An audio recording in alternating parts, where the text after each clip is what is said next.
வணக்கம். கடந்த சில நாட்களாகவே தமிழகம் முழுவதும் பரவலாக பரபரப்பாக மிகுந்த கவலையோடு பேசப்படக்கூடிய ஒரு செய்தி கள்ளக்குறிச்சி கள்ளச்சாராய சாவுகள் தான். இதை பற்றி பலவாறான கருத்துக்கள் பொதுவெளியில் உலவிக் கொண்டிருக்கிறது.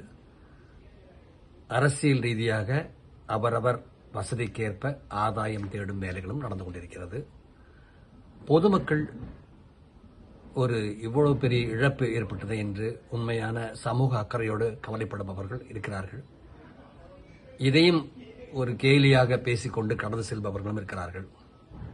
இதிலுள்ள நியாயத்தை பற்றியும் அந்த மக்களின் துன்பங்கள் பற்றி அந்த மக்களின் பக்கம் இருக்கும் நியாயத்தை பற்றியும் பேசக்கூடியவர்களும் இருக்கிறாங்க.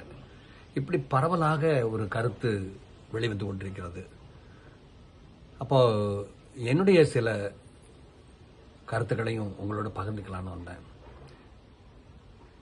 மனுஷனுக்கு மது என்பது இன்றைக்கு நேற்றைக்கு தோன்றியதல்ல. இங்கு அரசியல் ரீதியாக தமிழ்நாட்டில் கருணாநிதி தான் சாராய கடையை திறந்து விட்டாரு அப்படின்னு ஒரு குற்றச்சாட்டு ஒரு சாரார். கருணாநிதி தவிர்க்க முடியாம சாராய கடை திறந்தாரு. ஆனால் அதன் பிறகு மதுவிலக்கு அவரே கொண்டு வந்தாரு. அதன் பிறகு எம்ஜிஆர் தான் மறுபடியும் அந்த மதுவிலக்கை அவர் ரத்து பண்ணினாரு. அப்போ அதோட டாஸ்மாக்னு ஒரு நிறுவனத்தை தொடங்கி வச்சாரு அப்படின்னு சொல்லி ஒரு விமர்சனம். இன்னொரு சாரார் என்னன்னா, எம்ஜிஆர் என் தாய் மீது ஆணை, நான் மதுவிலக்கை பூரணமாக அமல்படுத்துவேன், குடியே இருக்கக்கூடாது தமிழ்நாட்டில் என்று சூளுரைத்தவர் அவரே டாஸ்மாகை தொடங்கி வச்சாரு அப்படின்னு விமர்சனம் பண்ணிட்டு இருக்க அதே நேரத்தில் அதன் பிறகு எம்ஜிஆருக்கு பிறகு ஜெயலலிதா அவர்கள் டாஸ்மாக் நிறுவனம் நேரடி விற்பனை மக்களுக்கு, அது வரைக்கும் தனியாருக்கு ஒப்பந்தம் கொடுத்து விற்கப்பட்டு இருந்த மது நேரடியாக மக்களுக்கு அரசே மதுவை விற்பனை செய்யும் அப்படின்னு சொல்லி ஒரு புதிய ஒரு சட்டத்தை கொண்டு ஒரு புதிய ஒரு நடைமுறையை கொண்டு வர்றாங்க. அதுக்கு தனியார் நிறுவனங்கள் இந்த வெளிநாட்டு பிராண்டி விஸ்கி போன்ற சரக்குகளை தயார் பண்ணி கொடுக்கறதுக்கும், அது மிடாஸ்கிற ஒரு நிறுவனம் தான் அது மிகப்பெரிய சப்ளைதாராக இருந்திருக்கு. அது ஜெயலலிதாவுக்கு வேண்டியவர்களுக்குன்னு எல்லாம் ஒரு அரசியல் விமர்சனம் பலவாறாக வந்து கொண்டிருக்கிறது. இப்படி எல்லாரும் ஒருவர் மீது ஒருவர் குற்றம் சொல்லிக் கொண்டிருக்கிறார்கள். ஆனா உண்மை நிலைமை பார்த்தா மது எல்லா காலத்திலுமே இருந்திருக்கு. சங்க காலம் தொட்டு புராண காலம் தொட்டு, ஏன் சோமபானம் சுறாபானம் என்று அருந்தித மக்கள் தான் நம்முடைய மனித வரலாற்றில் உள்ளது. எல்லா காலகட்டத்திலும் மனிதர்கள் கொண்டாட்டத்திற்கான ஒரு அடையாளமாக மதுவை பயன்படுத்தி இருக்கிறார்கள். என்றாலும் இப்போது நாகரிகமான சமூகத்தில் மது அருந்துவது தவறு என்று பொது புத்தியில் இருந்தால் கூட தனிப்பட்ட முறையில் இது அவரவர் விருப்பம் என்றுதான் நம்பப்படுகிறது, கருதப்படுகிறது. அப்போ குடிக்கிறது தப்பா அப்படின்னு சொன்னா அது ஒட்டுமொத்தமான ஒரு தீர்ப்பை யாருமே சொல்லிவிட முடியாது. ஒரு தனி மனிதன் தனக்கு விருப்பமான ஒரு உணவை, விருப்பமான ஒரு பானத்தை, விருப்பமான சுகத்தை மற்றவர்களை தொல்லைப்படுத்தாமல், துன்பப்படுத்தாமல், பாதிக்காமல் அனுபவிப்பதற்கு யாரும் யாருக்கும் தடை சொல்ல முடியாது. அது அப்படி சொல்லுவது தனி மனித சுதந்திரத்தை பாதிப்பதாக, குற்றம் சொல்வதாக, குறை சொல்வதாக அமைந்துவிடும். ஆனால் அதே நேரத்தில் இந்த குடி என்பது ஒரு மிகப்பெரிய நோயாக, குடிநோய் என்கிற அளவிற்கு எளிய மக்கள், குறிப்பாக சமூகத்தில் மிகுந்த அடித்தட்டில் வாழக்கூடிய மக்களுக்கு குடிப்பது என்பது ஒரு மிகப்பெரிய ஒரு கெட்ட பழக்கமாக பரவலாக வந்துவிட்டது. அதுவும் உடல் உழைப்பில், கடுமையான உடல் உழைப்பை செய்யக்கூடிய தொழிலாளர்கள், ஏன் சில பெண்களும் கூட, எங்களுக்கு ரொம்ப கடுமையாக உடல் உழைக்கிறோம், அந்த சலிப்பு தெரியறதுக்கு குடிச்சாதான் எங்களை அடுத்த நாள் வேலை செய்ய முடியும் அப்படின்னு ஒரு காரணம் சொல்றாங்க. ஆனால் அந்த குடி தான் இப்போ இந்த அளவுக்கு கொண்டு வந்திருக்குது. இதுல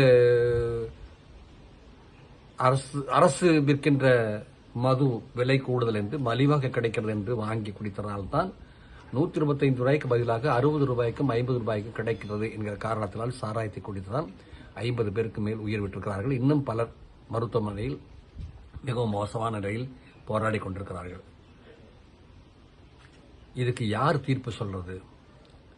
இன்றைக்கு நம்முடைய ஊடகங்களும் திரைப்படங்களும் வந்து தொடர்ந்து குடியை வந்து ஒரு ஃபேன்சியா, ஒரு கொண்டாட்டமா, ஒரு மகிழ்ச்சிகரமா, ஒரு பெருமையா எல்லாரும் வந்து அதில் ஒன்றும் தவறு இல்லைங்கிற மாதிரி ஒரு உணர்வு வந்து பரவலாக வந்துருச்சு. இப்போ நான்லாம் சிறுவனாக இருக்கும்போது காங்கிரஸ் ஆட்சி கட்டில் இருந்த காலத்தில் கூட கள்ளச்சாராயம் இருந்தது. நான் என் கண்ணெதிரில் பார்த்துருக்கேன். என் வாழ்க்கையில் நான் பார்த்துருக்கேன். காட்டூரில் பட்டேல் ரோடுன்னு ஒரு இடம் இருந்தது. அதுதான் சாராயம் காய்ச்சவங்க அங்கே தான் இருப்பாங்க. சாராயம் அங்கே விற்பனையாகும். அப்பவும் குடிச்சிட்டு இருந்தாங்க. அப்பவும் பணக்காரர்கள், வசதியானவர்கள் வந்து மருத்துவ சான்றிதழ் வைத்துக்கொண்டு விஸ்கி பிராண்டி வாங்கி குடிச்சிட்டு இருந்தாங்க. அது ரகசியமாக குடிப்பாங்க. ஆனால் கடைகளில் பெரும்பாலும் இல்லை. அப்பவும் கள்ளச்சாராயம் காங்கிரஸ் ஆட்சி செய்து வந்த காமராஜர் காலத்திலும் கள்ளச்சாராயம் இங்கு நடைமுறையில் இருந்தது. ஏன்னா மனுஷன் வந்து குடியிலிருந்து எந்த காலத்திலுமே குடிப்பது என்பதை மனிதன் ஒட்டுமொத்தமான சமூகம் விலக்கி வைக்கப்படவே இல்லை. விலக்கி வைக்கல, குடிச்சுதான் இருந்தாங்க. இப்பவும் குடிச்சுதான் இருக்காங்க, இனியும் குடிப்பாங்க. என்னன்னா அரசு இந்த நேரத்தில்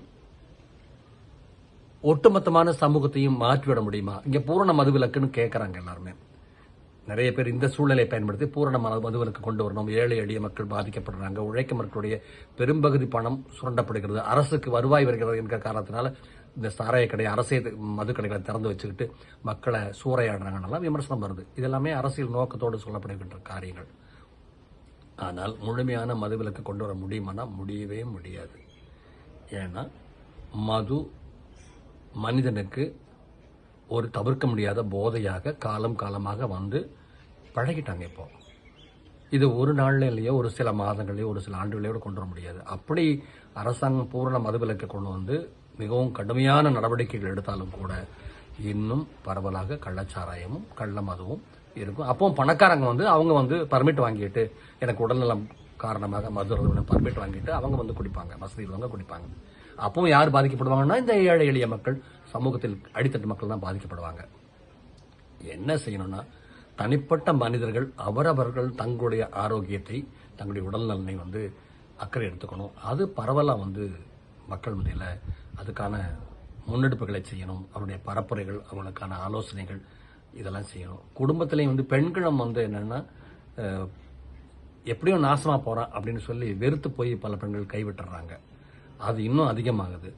அப்ப பெண்கள் வந்து கொஞ்சம் கண்டிப்பா இருக்கணும். ஆனா சில பெண்களே குடிக்க நானே என் கண்ணால பார்த்திருக்கேன். டாஸ்மாக்ல வந்து பெண்கள் வந்து போட்டி போட்டுட்டு போய் வாங்குறது நானே பார்த்திருக்கேன். இன்றைக்கு மாணவர்கள் கூட, பள்ளி மாணவர்கள் கூட குடிப்பது என்பது வந்து ஒரு தவிர்க்க முடியாத ஒரு சமூக நோயாக மாறிவிட்டது. இதை யார் நிறுத்துவது? எந்த சட்டம் நிறுத்தும்? ஒண்ணுமே சொல்ல முடியாது. இது தொடரும். ஆனால் தொடர்ந்து வந்து இது போன்ற கள்ளச்சாராய சாவுகள் எல்லாம் வரும்போது ஒரு புதிய எழுச்சி, ஒரு பெரிய வெகுண்டெழக்கூடிய ஒரு கோபம், ஆக்ரோஷம் இதெல்லாம் வருது. ஆனா கொஞ்ச நாள் மறந்துடுவோம், மறுபடியும் பழையபடியே நடக்கும். அவரவர் தான் அவரவர் உடல்நல பேண வேண்டியிருக்கிறது, அக்கறை கொள்ள வேண்டியிருக்கு. என்னை பொறுத்தவரை குடிப்பது சரியா தவறா என்று கேட்டால் அவரவர் விருப்பம் என்றுதான் சொல்லுவேன். என்னுடைய உயிர், உன்னுடைய பாதுகாப்பு. போதை மருந்து இப்ப இருக்கு. எல்லாருமே போதை மருந்து சாப்பிடுறாங்களா? இல்லையே. ஒரு சிலர் அடிமையாகிறாங்க. ஆனா போதை மருந்து தடுக்கணும்.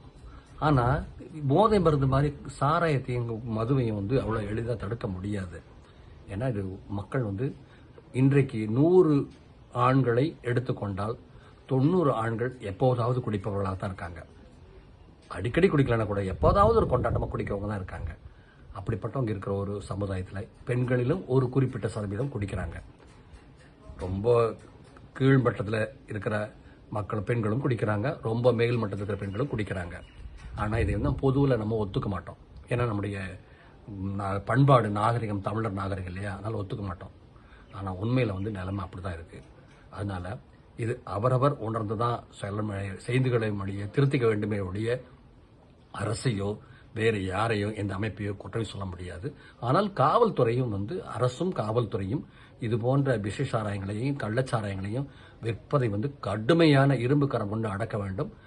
மு.க.ஸ்டாலின் அவர்கள் வந்து 3 ஆண்டு காலமாக சிறப்பான பல நல்ல காரியங்களை செய்து வந்தவருக்கு இது ஒரு மிகப்பெரிய அடி. இந்த விஷயத்தில் கோட்டை விட்டால் இது பிற்காலத்திலும் இந்த ஆட்சிக்கு மிகப்பெரிய பேரிடியாக வரும் என்பதால் அரசு கவனமாக இருக்க வேண்டும் என்று இந்த நேரத்தில் என்னுடைய ஒரு கருத்தாக பதிவு செய்கிறேன். நன்றி, வணக்கம்.